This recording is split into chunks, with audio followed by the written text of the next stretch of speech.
어떤 한 선교사님이 계셨습니다. 그 선교사님은 오랜 세월 동안 아프리카에서 선교 사역을 감당을 하다가 이제는 드디어 은퇴를 하게 되었습니다. 고국으로 돌아가는 배를 타고 그리고 드디어 항구에 도착했습니다. 그런데 항구에 보니까 수많은 밴드들 그리고 또한 어떤 환영 인파들이 기다리고 있고 그리고 또 이 환영한다라고 하는 요란한 현수막이 붙어 있었습니다. 속으로 생각하기를 그래도 사람들이 성도들이 내 수고를 알아주는구나 인정해 주는구나 싶었는데, 그런데 배가 점점 항구로 가까이 들어가서 보니까 그 환영 인파들은 선교사님을 환영하는 것이 아니었습니다. 다른 사람을 환영하는 그런 문구였고 사람들이었습니다. 섭섭한 마음으로 배에서 내리는데, 그런데 자신이 참 초라하고 비참하게 느껴졌습니다. 평생을 선교 사역을 감당을 했는데 이제 그 모든 사역 다 끝나고 이제 돌아오는데 나를 맞이해 줄 사람 하나도 없구나. 그런 그에게 우리 주님의 음성이 들려왔습니다. 네가 사람들의 환영을 받지 못하여서 섭섭하더냐? 그렇다면 네가 한 그 모든 일들이 다 사람들에게 인정을 받기 위해서 했던 것이더냐? 그렇다면 네가 받는 이 대우는 참으로 부당한 대우일 것이다. 그러나 내가 너를 사랑한다. 그것이라면, 내가 너를 사랑한 그것 때문에, 그리고 또한 네가 나를 사랑하여서 한 것이라고 한다면, 그렇다면 섭섭할 것 없지 않겠느냐? 언젠가 네가 내 집으로 올 때, 그때 내가 문 밖에 서서 너를 환영해 주마. 내가 너를 문 밖에 서서 맞이해 주마. 네가 내 집에 올 때 천군 천사들이 너를 맞이하며 환영하지 않겠느냐? 이런 음성을 들려주시더라라는 것입니다. 하나님의 사람으로 이 땅 가운데서 살아간다라고 하는 것, 여러분, 그것은 어떤 환영을 받는다든지 어떤 화려한 팡파르나 혹은 대규모 카프레이드 등을 기대하는 그런 삶은 결코 아닙니다. 아니, 오히려 대부분의 현실은 이런 것들과는 거리가 먼 삶이 이 땅에서 하나님의 사람으로 살아가는 것입니다. 성경은 곳곳에서 우리에게 일러주시고 우리 주님도 곳곳에서 명하셨습니다. 좁은 문으로 가라. 넓은 문으로 가지 말라. 넓은 문, 사람들이 환영해 주는 문, 그런 문은 그야말로 죽을 길이라는 거예요. 생명의 길은 오히려 좁은 문이더라 라는 것입니다. 누가 알아주지 않는다라고 한다 할지라도, 아니 누가 그것을 인정해 주지 않는다라고 한다 할지라도 하나님께서 보고 계시고 하나님께서 인정하시고 하나님께서 분부하신 그 길을 뚜벅뚜벅 걸어가는 것, 그것이 땅 가운데서 하나님의 사람들이 살아가야 할 길이더라. 성경은 곳곳에서 우리에게 도전을 하고 있지 않습니까? 우리는 이 땅에서보다도 저 천국에서 더 크고 또 우리 주님께 환영을 받고 천군 천사가 마중 나오는 바로 그것을 사모하는 자들, 그것 아닙니까? 우리는 이 땅에서 환영받고 이 땅에서 상급받고 이 땅에서 인정받고 이 땅에서 모든 보상을 받기를 원하는 자들이 아닙니다. 우리가 이 땅 가운데 환영을 받으면 받을수록 상급을 이미 땅 가운데서 다 받아버렸더라는 거예요. 그래서 주님 앞에서 받을 상급이 없게 되더라는 겁니다. 그게 주님께서 우리에게 분부하시고 말씀하신 명령이요 또한 계율 아닙니까? 그게 진리입니다. 여러분, 이 땅에서 모든 상급 다 받고 이 땅에서 모든 환영 다 받고 그리고 우리 주님 앞에 인정받을 생각하지 마십시오. 이 땅에서 모든 찬사 다 받고 이 땅에서 모든 박수 다 받고 그리고 주님 앞에 상급 받으리라 꿈에도 상상하지 마십시오. 성경 말씀은 1.1핵도 변함이 없습니다. 성경 말씀은 1.1핵도 떨어지지 아니합니다. 사람들은 에이 설마 그럴까 설마 그럴까, 이 땅에서도 환영받고 천국에서도 환영받고 이 땅에서도 박수받고 천국에서도 박수 받아야지. 하나님을 만홀히 여기지 마십시오. 하나님의 말씀을 가지고 제발 장난치지 마십시오. 왜 그렇게 해도 우리 주님이 좁은 문으로 가라, 좁은 문으로 가라, 좁은 문으로 가라 그렇게 말씀하셨을까요? 왜 오른손이 하는 일 왼손이 모르게 하라고 그렇게 신신당부하고 강조하셨을까요? 우리 주님의 말씀이 우습습니까? 우리 주님의 말씀이 허술하신 말씀인 것 같습니까? 절대 그렇지 않습니다. 그런데 왜 자꾸만 헛한 유혹에 자꾸만 우리의 마음이 요동칩니까? 왜 이 세상의 인기에 영합을 하고 박수에 영합을 하고 사람들이 알아주는 것에 대하여서 그것에 대하여서 열광을 하고 몰라주면 섭섭해하고 그렇습니까? 상급을 하나님께 쌓으십시오. 하나님께 엄밀히 행하라. 엄밀히 행하라. 오른손이 하는 일 왼손이 모를 정도로 그렇게 엄밀히 하라. 그게 우리 주님의 분부 아닙니까? 성경을 펼쳐보십시오. 주님께서 우리 가운데, 제자들이 땅 가운데 어떤 삶을 살아가야 하는지 말씀하신 그것들을 살펴보십시오. 보면은요, 이 땅에서 환영받고 박수받을 그런 일 행하라고 그런 분부의 말씀 없습니다. 없습니다. 별로 없습니다. 다만 사람에게 인정받으라고, 우리 선한 행실로 말미암아 하늘 아버지께 영광 돌리도록 하라고. 그것조차도 그 영광은 내 것이 아닙니다. 그것조차도 그 영광은 주님의 것이요 하나님의 것이어야 하더란 말입니다. 우리는 저 천국에 소망을 두고 살아가는 사람들입니다. 로마서 8장 18절의 말씀입니다. 생각하건대 현재의 고난은 장차 우리에게 나타날 영광과 좋게 비교할 수 없도다. 현재의 고난은 장차 우리에게 나타날 영광과 좋게 비교할 수 없도다.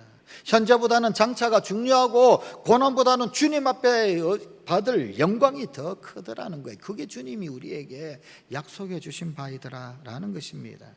이 땅에서의 순간적인 환영보다는 천국에서의 그 영원한 환영을 기대하면서 자신의 비전에 끝까지 충성할 수 있는 자, 그가 사명을 감당하는 자요, 주님의 제자요, 사도 바울처럼 표대를 향하여 뚜벅뚜벅 끝까지 걸어가는 자입니다. 오늘 우리에게 주신 하나님의 말씀은 로마로 향하고 있는 사도 바울의 로마 압송 마지막 여정 행로를 보여주고 있습니다. 멜리데 섬에서 석 달을 머뭅니다. 그러면서 겨울을 납니다. 겨울이 지나고 난 다음에 드디어 항해할 수 있는 여건이 되었습니다. 본문 11절입니다. 석 달 후에 우리가 그 섬에서 겨울을 난 알렉산드리아 배를 타고 떠나니 그 배의 머리 장식은 디오스구로라. 석 달 후라고 한다면 아마도 2월 말이나 3월 초쯤 되었을 것입니다. 이제 출항을 하게 되었습니다. 그런데 그들이 탄 배는 겨우내 멜리데 섬에서 정박해 있었던 알렉산드리아 배였습니다. 그런데 그 배에는 디오스구로라고 하는 뱃머리 장식이 달려 있었습니다. 이 디오스구로라고 하는 말은 사실 제우스 신의 쌍둥이 아들을 일컫는 말입니다. 우리말 디오스구로는 헤알라어로는 디오스쿠로이라고 하는 말을 씁니다. 말뜻이 제우스의 아들들이라고 하는 그런 뜻입니다. 로마 신화 속에 나오는 제우스의 쌍둥이 아들들을 이야기하는데, 한 아이의 이름은 카스트로, 그리고 또 나머지 또 다른 아이 이름은 폴룩스라고 일컫는 그런 명칭입니다. 디오스쿠로이는 주전 5세기경부터 로마인들에 의해서 신성시 되어져 왔습니다. 그래서 신으로 모시게 되어진 그런 자들입니다. 그런데 이들이 뭘 하느냐 하면, 이 디오스쿠로이는 신전도 있는데 안전한 항해를 보장해주는 수호신으로 숭배를 받았습니다. 그래서 바다의 풍랑, 그리고 또 배의 항해를 관장을 하고 책임지고 인도해주는 그런 수호신이었습니다. 그래서 배를 항해하는 자들은 저 디오스쿠로이를 많이 숭배를 했고, 또 혹시라도 배에 저 디오스쿠로이를 장식을 달면은 항해가 안전할까 싶어서 저런 장식을 했던 것 같습니다. 하늘의 별자리에 보게 되어지면 쌍둥이 자리라고 하는 유명한 별자리가 있지요. 저 쌍둥이 자리가 바로 디오스쿠로이를 별자리로 형상화해 놓은 것입니다. 자, 배의 일은 제우스의 쌍둥이 아들 장식을 하면서 항해의 안전을 기원을 했던 것입니다. 자, 하여간 이 배는 알렉산드리아 배이다, 그리고 알렉산드리아 배로서 이 멜리데 섬에서 겨울을 났다라는 것은 알 수는 있습니다만, 그러나 사실 사도 바울 일행이 역시 타고 왔던 그 알렉산드리아 배는 이 멜리데 섬에 오기까지 그 이전에 파선지경이었던 그런 때를 겪지 않았습니까? 그레데 섬의 미항을 떠나서 베닉스 베니게로 가다가 그만 유라굴로를 만났고 그리고 파선 지경까지 이르게 되지 않았습니까? 그럼 이 배와 그 배는 같은 배냐? 여기 디오스구로 이 장식을 한 배는 같은 알렉산드리아 배이긴 하지만 그러나 바울 일행이 이 멜리데 섬까지 오게 되어졌던, 그래서 자초를 겪게 되었던 그 배는 아니었습니다. 알렉산드리아 배라고 하는 것은 아프리카의 알렉산드리아 항에서 옥수수 등 곡물을 가득 싣고 그리고는 이탈리아 로마로 항해하는 바로 그 배, 같은 선단의 배, 그러나 디오스고로 장식을 한 또 다른 배더라라고 하는 것입니다. 멜리데 섬을 떠나서 로마에 이르기까지의 여정이 참 복잡합니다. 그런데 그 여정이 이러합니다. 본문 12절 13절입니다. 수라구사에 대고 사흘을 있다가 거기서 둘러가서 레기온에 이르러 하루를 지낸 후 남풍이 일어나므로 이튿날 보디올에 이르렀다. 자, 저 지도에 보면 오른쪽 하단에 멜리데라고 하는 섬이 있습니다. 오늘날 몰타 공화국이지요. 거기에서 드디어 배를 타고 출발을 했는데 어디로 갔느냐 하면 시칠리아 섬에 있는 수라구사라고 하는 항구에 다다르게 되었습니다. 시칠리아 섬 동쪽에 있는 주요 항구입니다. 항해 여건이 잘만 따라준다라고 한다면 멜리데로부터 해서 수라구사까지 이르기에는 하루길 정도면 갈 수 있는 그런 여정길이 됩니다. 하여간 이 수라구사에 도착하고 난 다음에 바울 일행은 사흘 동안 정박을 했다라고 성경은 기록하고 있습니다. 왜 사흘을 정박했을까요? 아마도 하루 지나고 난 이후 이 항해하기가 별로 좋지 못했던 것 같습니다. 그래서 항해하기가 좋아지기를 기다렸던 것으로 그렇게 추측이 됩니다. 드디어 사흘 후에 또다시 일행들이 수라구사에서 출항을 합니다. 이번에는 레기온으로 갑니다. 드디어 시칠리아 섬에서 로마가 있는 본토 이탈리아 땅에 있는 레기온이라고 하는 저 항구 도시로 가게 됩니다. 이 레기온에서 하루를 보냅니다. 이 레기온은 시칠리아 섬 맞은편에 있는데 시칠리아 섬과 그리고 이탈리아 본토가 있는 사이의 협곡, 그 협곡 가운데서 가장 가까운, 시칠리아 섬에서 가장 협곡의 가까운 거리에 있는 항구 도시가 바로 저 레기온이라고 하는 곳입니다. AD 70년경에 로마의 티투스 장군이 예루살렘을 멸망시켰지요. 그리고 유다의 모든 폭동들을 완전히 진압을 하고 승리를 했습니다. 그 티투스 장군이 로마로 돌아올 때 그때 바로 저 레기온이라고 하는 항구, 저 항구에서 배를 내립니다. 그리고는 일부러 육로를 따라서 긴 행로를 따라서 육로를 따라 로마로 갑니다. 왜 그렇게 했을까요? 로마 본토, 이탈리아 본토에 있는 많은 사람들이 보도록, 많은 백성들이 환영하도록, 박수하도록 일부러 긴 길을 그냥 육로를 따라서 티투스 장군이 로마까지 그렇게 입성 행렬을 벌리기도 했던 곳, 그 레기온 도성이 저 항구 도시입니다. 여기에서부터 그 다음 날 보디올로 가게 됩니다. 역시 보디올로 배를 타고 갔는데 이 보디올은 레기온에서 거의 한 320km 정도 떨어져 있는 그런 곳입니다. 로마의 굉장히 중요한 수송 항구입니다. 그래서 로마로 들어오는 여러 물자들은 레기온에서 육로가 아니라 사실은 보디올까지 와서 저 보디올에서 내려가지고 보통 육로로 로마로 수송을 하는 그런 경우들이 참 많이 있었습니다. 그래서 로마에 들어가기 위한 관문 역할을 하는 그런 항구입니다. 여기서 로마까지 육로로는 빨리 가면 한 6일, 그냥 보통으로 천천히 가면 한 10일 정도, 6에서 10일 정도 소요가 되면 드디어 로마에 들어갈 수 있는 그 정도 거리가 됩니다. 그 이후 바울 일행이 도착했던 것은 아삐오 광장이라고 소개되어져 있는 곳입니다. 본문 15절입니다. 그곳 형제들이 우리 소식을 듣고 아삐오 광장과 트레이스 타베레네까지 맞으러 오니, 이 아삐오는 로마에서 남동쪽으로 대략 한 62km 정도 떨어져 있는 아삐오 대로에 있던 상업도시입니다. 아삐오 대로, 도로 이름이 아삐오인데 이 아삐오 대로는 어떤 도로냐면은 로마에서 가장 일직선으로 되어져 있는 일종의 고속도로, 그리고 또 가장 오래된 완벽하게 만들어진 로마 길로 굉장히 유명한 도로입니다. 전쟁에서 승리하고 돌아오던 그 장군들이 환호를 받으면서 개선 행렬을 하며 사용했던 대로가 바로 이 앞비오 대로입니다. 그 앞비오 대로 곁에 있는 그 앞비오라고 하는 마을, 그리고 그 광장에 드디어 도착하게 되었습니다. 이 앞비오 대로를 따라서 바울 일행은 드디어 트레이스 타베르네에 도달하게 됩니다. 이 트레이스 타베르네, 헬라어로 새 여관, 트레이스라고 하는 말이 삶이라는 뜻이고, 여기 타베르네라고 하는 말은 어떤 상점 혹은 뭐 어떤 숙소 이런 뜻입니다. 그래서 아마도 새 여관이라고 그렇게 직역을 할 수 있을 것 같은데, 로마에서 남동쪽으로 약 한 48km 정도 떨어진 거리에 있었습니다. 걸어서 간다라고 한다 할지라도 꼬박 하루 이틀이면 로마에 입성을 하게 되고, 혹은 아니면 어떤 교통수단을 이용하게 되면 하루 만에 로마에 들어갈 수 있는, 그야말로 로마를 목전에 둔 그런 어떤 지역까지 드디어 도착하게 되어졌습니다. 이러한 이 본문의 여정들 가운데서 하나님은 도대체 우리에게 무슨 말씀을 하시려는 것일까요? 본문을 통해서 우리는 도대체 어떤 주님의 음성을 들어야 할까요?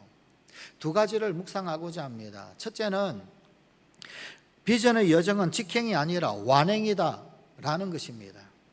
지금 바울 일행이 로마로 가는 이 여정은 주님께서 가이사 앞에도 서야 되겠다, 그래서 네가 가이사 앞에서도 증거해야 되겠다라고 하는 분명한 주님의 음성을 들었고, 그리고 또한 주님께서 부여하신 사명이 있고, 또한 주님께서 보여주신 비전이 있는 그런 길이었습니다. 그 말씀에 순종하는 그런 여정이었습니다. 사명을 감당하는 비전의 실행 여정입니다. 그렇다라고 한다면 당연히 하나님께서 도와주시지 않겠습니까? 사실 하나님께서 도와주셨습니다. 그런데 하나님께서 도와주신다라고 해서 순풍에 돛단 듯이 직행으로 곧바로 쭉 가는 것은 절대 아니더라라는 말입니다. 사명 감당의 길은, 비전의 여정은 비유컨대 중간에 들르지 않고 목적지로 바로 가는 직행버스 노선이 아닙니다. 빠르지도 않은 속도로 운행하면서 중간중간에 모든 어떤 정차하는 그런 어떤 완행버스 여정입니다. 그게 사명 감당의 길입니다. 지금 이제 드디어 이탈리아 대륙까지 왔잖아요. 이때까지 온 여정도 참 이루 말할 수 없는, 그야말로 수많은 에피소드들이 있었던 그런 여정인데, 이제 드디어 이탈리아 본토에 도착했는데, 그러면 이제는 곧바로 쭉 가면 되잖아요. 그런데 그럼에도 불구하고, 로마가 저 눈앞에 보임에도 불구하고 그 여정은 순탄치 않았습니다. 쉽지 않았습니다. 들를 거 다 들고 쉬어갈 거 다 쉬고 그러더라는 거예요. 사명 감당의 여정을 직행버스로 생각하면 참 많은 오해를 하게 됩니다. 이를테면 중간에 첫 번째 들른 곳을 목적지로 착각하는 성급함을 보이게 됩니다. 와, 사명 감당하라고 주님께서 보내셨으니 나는 간다. 가가지고 첫 번째 딱 도달한 거예요. 주님이 나를 보내셨구나. 사실은 목적지에 도착한 것도 아닌데 중간쯤 와가지고 그 중간을 목적지로 착각을 하고, 거기에서 사명 감당했다고 그러고, 거기에서 사명 완수했다고 그러고, 자기 혼자 자기 착각을 합니다. 중간 경유지에 겨우 이런 것인데 그곳이 목적지라고 그러고, 그리고는 이제 그만하게 됩니다. 그만. 그리고는 다 했다고 스스로 위안하고, 또는 멈출 때마다 원하는 목적지가 아니라고 쉬 낙심합니다. 아니, 주님 분명히 저기로 가라고 그랬는데 왜 저 길로 가지 못하느냐? 내 비전이 아니었나 봐. 내 사명이 아니었나 봐. 하나님이 나를 보내신 것이 아니었나 봐. 길을 잘못 들어선 것은 아닌지 의심하게 됩니다. 주님이 내가 로마로 가는 길을 원하지 않는가? 그리고는 그 다음부터 자기 합리화의 답을 찾아 나서기 시작합니다. 혹은 목적지를 향해 곧장 달려가지 않는다고, 와, 이렇게 힘들 줄 알았으면 나 출발도 안 했다고 중간에 하차할 생각을 품기도 합니다. 그러나 사명을 감당하는 사람은, 비전의 사람은 그 여정에는 직행이 없다라는 걸 알아야 합니다. 중간에 거쳐야 할 곳들을 그냥 지나치는 법은 전혀 없습니다. 거쳐야 할 그곳들 다 하나하나 거쳐 가야 합니다. 무엇이든 그렇습니다. 성공에 이르는 엘리베이터는 다 고장입니다. 성공에 이르는 에스컬레이터는 다 고장입니다. 그저 한 계단 한 계단 올라갈 따름입니다. 한 걸음 한 걸음 그렇게 나아갈 따름이지, 엘리베이터 타고 쭉 가고 에스컬레이터 타고 쭉 가는 것, 그런 것 없습니다. 세상 성공도 그러할진데 주님 주신 사명 감당하고 비전을 따라가는데 어떻게 치킨버스가 있겠습니까? 또한 만나야 할 사람들 다 만나야 하고 경험해야 할 일들 다 겪어야만 한다라는 것입니다. 그러므로 너무 느리게 간다라고 불평해하거나 조급해하지 마십시다. 차분한 마음을 가지고 멀리 바라보면서 인내해야 할 것입니다. 바울도 멜리데에서 곧바로 로마로 향했습니까? 아닙니다. 이제 저기 이탈리아 본토가 눈앞에 보임에도 수라구사, 레기온, 보디오를 거쳐서 그리고는 로마로 갈 수가 있었습니다. 그의 여정은 처음부터 언제나 직행이 아니라 완행이었습니다. 바울의 최종 목적지는 처음부터 로마 제국의 수도 로마, 바로 그 한 곳이었습니다. 그리고 바울은 오직 그곳을 향하여 나아갔습니다. 하지만 그곳으로 가는 동안에 가이사랴에서 출발해가지고 시돈, 무라, 미항, 멜레데, 수라구사, 레기온, 보디올 등등등등 수많은 경유지를 거쳐야만 했었습니다. 우리의 최종 목적지도 분명합니다. 우리의 최종 목적지도 처음부터 단 하나입니다. 하지만 그곳으로 가는 동안 우리는 여러 곳들을 거치고 들러야만 합니다. 표대를 향하여 나아가는 발걸음은 그렇습니다. 주님께서 우리를 두 팔 벌리고 환영해 주시는 그곳은 분명합니다. 우리 주님 계신 그곳, 우리 주님의 나를 기다리고 계신 거고 나의 처소를 예배하고 나를 환영하실 그곳, 그것은 분명합니다. 그 천국 여정 분명합니다. 그러나 그 한 곳, 그곳을 가는 그 중간의 여정은 여러 곳들을 거치고 들러야만 합니다. 얼마나 머물러야 합니까? 알 수가 없습니다. 장소마다 각기 다릅니다. 어떤 곳은 사흘이고 어떤 곳은 하루고 어떤 곳은 일회입니다. 어느 곳을 경유해야 합니까? 그곳 역시 우리가 정확하게 정할 수가 없습니다. 나는 모릅니다. 그 필요한 곳은 우리에게 사명을 주시고 우리에게 비전을 주시는 주님이, 하나님이 정하십니다. 하나님이 판단하시기에 필요한 곳이다라고 한다면 그곳은 어떤 곳이든 우리는 반드시 정차하는 것입니다. 그리고 거기에서의 사명을 감당해낼 때, 거기에서 완수해낼 때 우리는 궁극적인 로마에도 가서 사명을 감당할 수 있게 되는 것입니다. 여기에서 못하는데 저기에 가서 할 수 있습니까? 그런 거 없어요.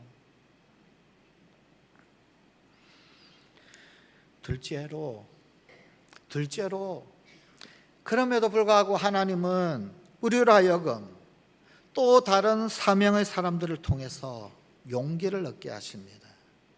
또 다른 우리와 똑같은 여정을 걷는 그들, 비전의 사람들, 사명의 사람들, 그들을 통하여서 위로를 얻고 용기를 얻고 힘을 얻고 격려를 얻게 하시는 하나님이십니다. 오늘 보면 14절 말씀입니다. 거기서 앞비오를 말합니다. 거기에서 형제들을 만났다는 거예요. 형제들을 만나 그들의 청함을 받아 이레를 함께 머무니라. 그래서 우리는 이와 같이 로마로 가니라. 보디올에서 바울 일행이 그리스도인 형제들을 만나게 됩니다. 그들이 바울과 아리스다고 그리고 누가를 초청하여서 7일 1회 동안 함께 있게 됩니다. 죄수였던 바울이 일주일이나 이렇게 친구들을 만날 수 있는가, 성도들을 만나서 자유롭게 활동할 수 있었는가, 여기에 대하여 의문을 제기할 수도 있습니다. 그동안 바울에게 보여준 그 백부장의 호의 혹은 아니면 신뢰를 본다면, 또 혹은 아니면은 유로글로의 그 위기 광풍 가운데서 백부장과 로마 군사들, 또 혹은 아니면은 선주와 선장들, 그들을 구원해내고 그들을 살리는 그런 어떤 모든 여정들을 본다라고 한다면 어떤 신의가 쌓이지 않았을까요? 어떤 믿음이 쌓이지 않았을까요? 아마 백부장의 신뢰를 얻을 수 있었지 않았을까요? 그것을 감안한다면 어쩌면 이 일회의 시간, 어쩌면 또 다른 동료 신자들과 머물 수 있도록 허락한 일이 어렵지는 않아 보입니다. 하여간 일회 후에 일행은 보디올에서 로마로 향하게 되는데 어쩌면 육로로 천천히 가도 약 열흘이면 여행할 수 있는 그런 거리를 가게 됩니다. 그런데 로마에서 온 형제들이 이 거리를 같이 동행했다라는 거예요. 10일에 이 거리를 함께 로마로 들어갔더라는 것입니다. 바울 일행이 오고 있다라고 하는 소식을 듣자 또 다른 로마 성도들이 발걸음을 재촉하여 모아중을 또 나옵니다. 본문 15절 말씀입니다. 그곳 형제들이 우리 소식을 듣고 앞비오 광장과 트레이스 타베르네까지 맞으러 오니, 바울을 만나기 위해서 한 무리는 로마에서 앞비오 광장까지, 그리고 또 다른 어떤 무리는 트레이스 타베르네까지 단숨에 달려온 것입니다. 이때 바울은 하나님께 감사를 드리면서 그분의 계획을 더욱 담대하게 확신합니다. 본문 15절 하반절의 말씀입니다. 바울이 그들을 보고 하나님께 감사하고 담대한 마음을 얻으니라. 물론 우리는 먼저 하나님께 위로를 받아야 합니다. 하나님은 모든 위로의 하나님이십니다. 고린도후서 1장 3절 4절의 말씀입니다. 찬송하리로다. 그런 우리 주 예수 그리스도의 하나님이시요 자비의 아버지시요 모든 위로의 하나님이시며 우리의 모든 환난 중에서 우리를 위로하사, 주님은 우리를 위로하시는 분이십니다. 그리고 하나님이 주신 위로라야 진정한 위로가 될 수 있습니다.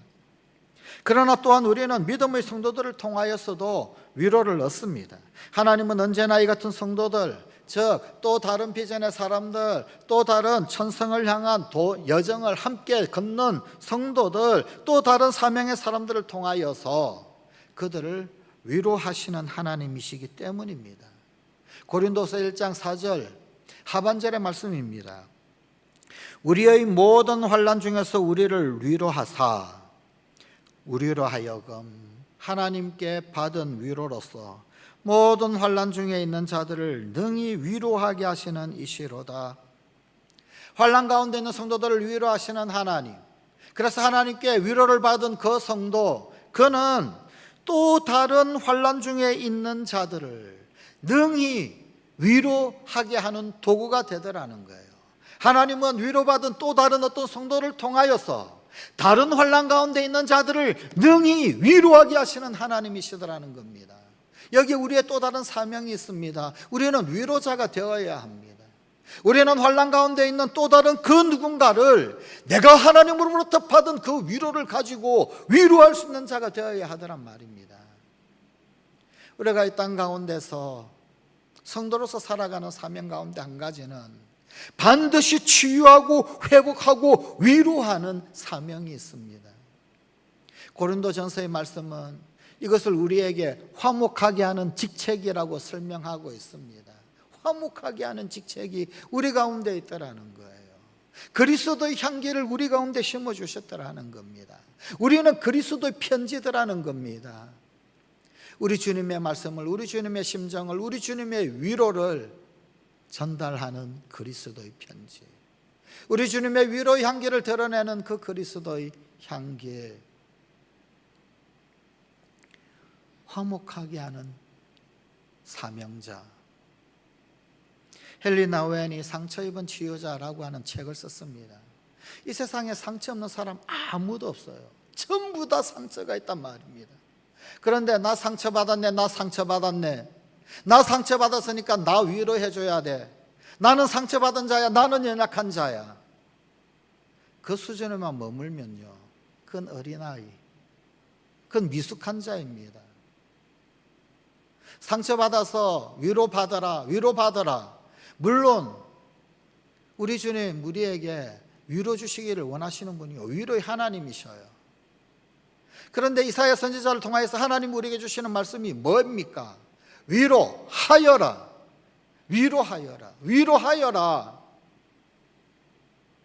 머리 끝부터 발끝까지 상하고 터져서 찢겨서 피 흘리지 아니한 곳 하나도 없는 그들, 하나님, 저도 머리끝부터 발끝까지 터져가지고 피 터져서 상해서 아프지 않은 곳이 하나도 없는데요. 그러나 하나님의 사람은 위로하여라는 거예요. 그래서 내가 너를 싸매어 준 거잖아. 그래서 내가 너를 치료한 거잖아. 그래서 내가 너를 회복시키신 거잖아. 그 위로로 위로하라는 거예요. 위로하여라. 주님의 분부, 주님의 명령은 위로 받아라가 아니라 위로하여라입니다. 내가 주님께는 위로를 받지만 위로에 대한 우리의 액션은 다른 그 누군가에서 위로를 받는 것이 아니라 내가 위로를 하는 거예요. 그게 상처 입은 치유자입니다. 우리를 치유자로 쓰시기 위하여 하나님은 내 상처를 치유해 주시고 고쳐주시고 회복시키시고 싸매어 주시는 분이셔요. 하나님의 그 싸매음을 받아본 단 한 번이라도 맛본 사람이라고 한다면 그는 이제 치유자가 되어야 합니다. 나도 많은 상처가 있지만 그럼에도 불구하고 주님 싸매어 주시고 어루만져 주신 그 손길 때문에 이제는 상처 입은 치유자로 살아가는 것, 그게 우리의 사명입니다.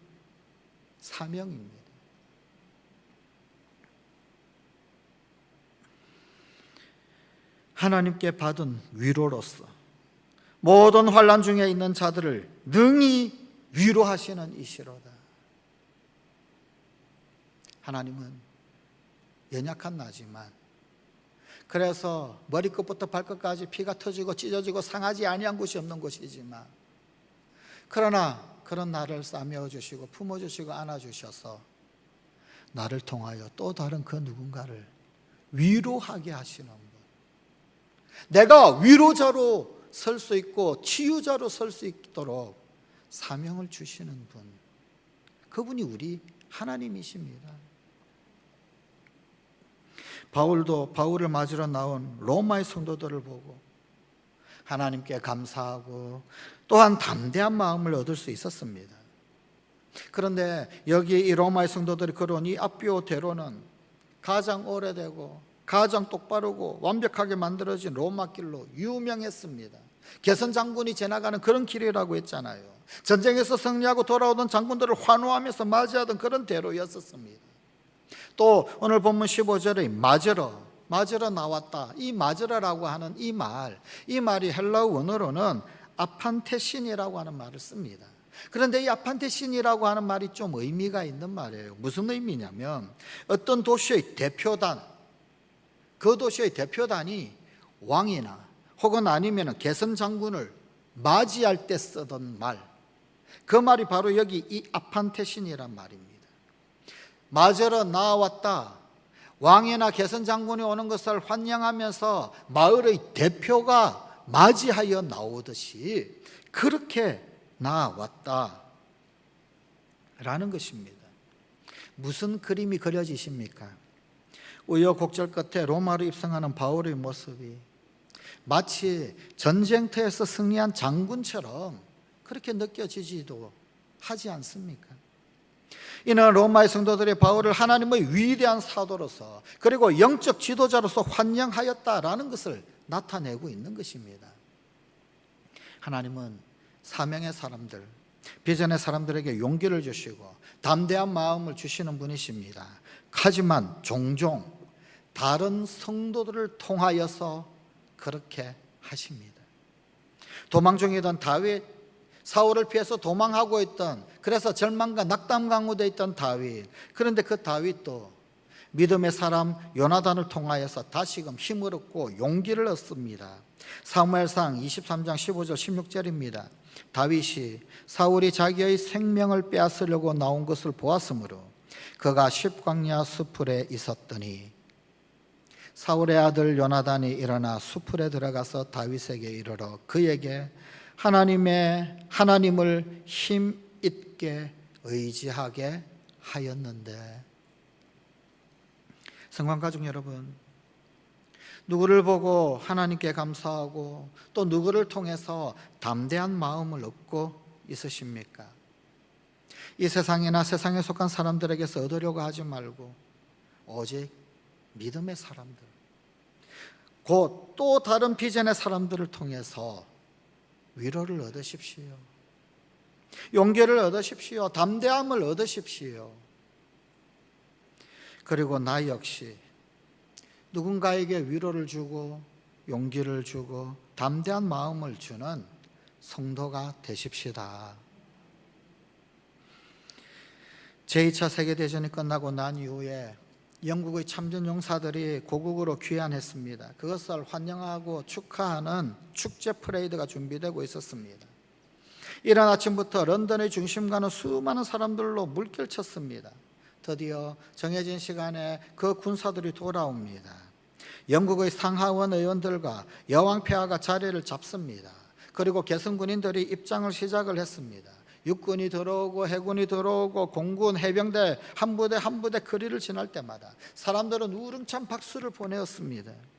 그런데 갑자기 한 부대가 중앙무대가 있는 자리, 그 거리로 점점 들었습니다. 그들이 들어오니 영국의 왕이 그 자리에서 일어섰습니다. 기립을 했습니다. 여왕을 위시한 모든 시민들이 다 기립하여서, 모든 관료 대신들이 다 서서, 모든 백성들이 다 기립하여서 오랫동안 박수와 경의를 보내었습니다. 그들은 상위 용사들, 전쟁에서 부상당한 사람들이었습니다. 팔을 잃고 다리를 잃고 어떤 이들은 들것에 실려서 들어오고 있었습니다. 그들이 진정 바로 그날의 영웅들이었습니다. 그들의 상처는 곧 그들의 훈장이었습니다. 우리 주님 앞에 설 때 모습이 상상이 되십니까? 그려지십니까? 성관가족 여러분, 어떤 상처를 주님 앞에 드리시겠습니까? 팔을 드리시겠습니까? 다리를 드리시겠습니까? 들것에 실리시겠습니까? 우리가 이 땅 가운데서의 사명 감당의 그 모든 여정들, 때때로 그 여정 감당하면서 팔을 잃을 수 있습니다. 다리를 잃을 수 있습니다. 어쩌면 걷지 못하고 들것에 실려야 할 수도 있습니다. 우리의 사명 감당의 여정은, 우리의 비전 여정은 결코 직행이 아닙니다. 완행입니다. 그러나 끝끝내 가야 할 길이고 완수해야 할 사명입니다. 하지만 우리 주님 앞에 섰을 때 우리의 잃은 팔이, 우리의 잃은 다리가 주님 앞에서는 훈장이 될 것입니다. 주님 앞에서는 그것이 상급이 될 것입니다.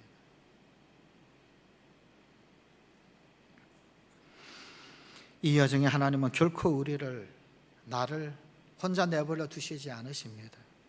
반드시 위로의 형제, 격려의 자매를 붙여주십니다. 그래서 끝끝내 주님 앞에 서는 그날 우리 주님께 감사의 제사를 올리며 그 여정이 주님 앞에 상급이 되게 하실 것입니다. 또한 성관가족 여러분, 서로가 서로에게 상급의 사람이 되십시다. 기도하십시다. 하나님, 이만큼 왔으면 이제 로마로 곧장 들어가도 될 텐데 어찌 사명 감당의 여정은, 비전의 여정은 그리 쉽지만은 않은지요.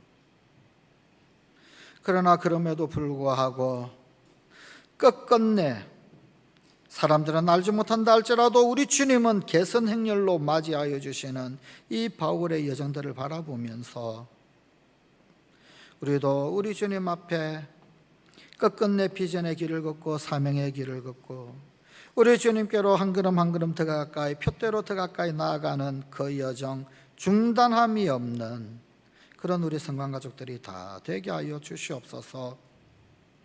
이 여정 가운데 때로 팔을 잃는다 할지라도, 이 여정 가운데 때로 다리를 잃는다 할지라도 끝끝내 우리 주님 앞에 서게 하시고 우리의 이런 팔이, 우리의 이런 다리가 우리 주님 앞에 진짜 훈장이 되게 하여 주시옵소서.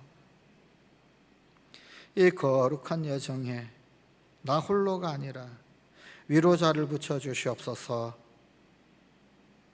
동력자를 붙여주시고 또한 우리가 그 위로자, 격려자, 동력자가 될 수 있게 하여 주시옵소서.